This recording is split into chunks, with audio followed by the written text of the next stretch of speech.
Class 6 geography का अब हम लोग नया चैप्टर पढ़ने जा रहे हैं which is major domains of the earth. The name of the chapter is major domains of the earth. हमारी पृथ्वी, हमारे ग्रह के जो मुख्य परिमंडल हैं वो क्या हैं। As we have read in the first chapter, the earth is the only planet which has life. Human beings can live here because the life sustaining elements of land, water and air present on earth. हमने जो पहला chapter था हमारा, जो geography का chapter number 1 था, जो हमारा पढ़ रहे थे हम जो चैप्टर, हमने उसमें देखा था, ये पढ़ा था कि जो हमारा प्लैनेट है, जो हमारा अर्थ है, वो स्पेशल क्यों है, वो यूनिक क्यों है, उसकी यूनिकनेस क्या है। वो इसलिए है क्योंकि उसमें ऐसा एटमॉस्फेयर है, ऐसा वातावरण है जो जीवन संचार में, जीवन की उत्पत्ति में सहायक है, जिससे जो लाइफ है वो हमारी सस्टेन हो सकती है। Sustainability of the life, life sustaining elements, मतलब कि जो हमारे जीवन जीने के लिए आवश्यक है, जो हमारी उत्पत्ति के लिए आवश्यक है, जो इस संसार की रचना के लिए आवश्यक है, जो ज़रूरी चीज़ें हैं, वो सारी चीज़ें, वो सारे फैक्टर्स हमारे ग्रह, हमारे पृथ्वी पर मौजूद हैं। हमें हवा मिल रही है, पानी मिल रहा है, हमें सॉइल मिल रही है, हमें एटमॉस्फेरिक गैसेस मिल रही हैं, तभी तो हमारा जीवन पनप रहा है यहाँ पे।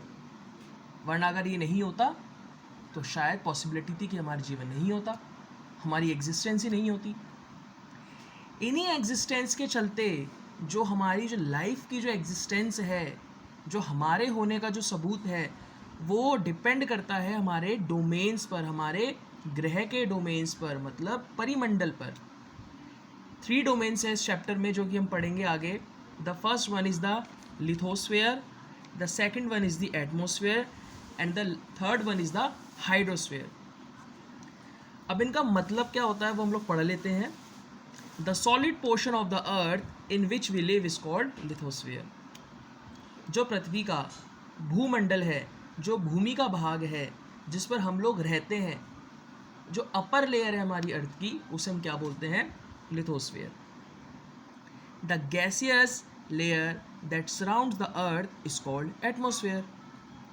जो गैसियस लेयर है, जो कई सारी विभिन्न प्रकार की गैसेस के मिश्रण से मिलकर जो एक लेयर तैयार हुई है, जो एक एटमॉस्फेरिक लेयर तैयार हुई है, उसको हम क्या कहते हैं? एटमॉस्फेयर, जिसको हम क्या हिंदी में बोलते हैं? वातावरण। Water covers a very big area of the earth surface and this area is called the hydrosphere. हमारे धरती पर आपने देखा होगा जल अथाह है, मतलब बहुत सारा जल है, अनलिमिटेड जल है। ये जो वाटर बॉडीज़ हैं, ये जो जितना स्पेस है हमारा, जो वाटर ने कवर किया हुआ है हमारी अर्थ सरफेस को, हम उस एरिए को, उस भाग को कहते हैं हाइड्रोस्फेयर। जैसे कि हम जिस भाग में रहते हैं वो है हमारा लिथोस्फेयर, जो गैसेस का लेयर है वो है हमारी एटमॉस्फेयर, और जो वाटर बॉडीज़ हैं वो है हमारा hydrosphere. The next one is the biosphere. Major domains तो हमारे तीनों हो गए। अब बायोस्फीयर क्या है? The biosphere is the narrow zone where we find land, water and air together which contain all forms of life. Biosphere एक वो रीजन हो जाता है जहाँ पे आपकी लैंड, एयर, ओके, और आपका वाटर तीनों मिल रहे होते हैं, तीनों मिल जाते हैं, एक दूसरे के सपोर्ट सिस्टम के तौर पे काम कर रहे हैं, जीवन की उत्पत्ति में सहायक हैं। ये हमारा बायोस्फीयर होता है। अगले वीडियो सेशन में हम और डीपली इन तीनों डोमेन्स के बारे में, जो हमारे पृथ्वी के, जो हमारे भूमि के परिमंडल हैं, इनके बारे में पढ़ेंगे। आई होप आपको समझ में आया होगा। कोई भी अगर आपको डाउट होता है तो प्लीज़ उसे क्लैरिफाई करें मुझसे, ओके।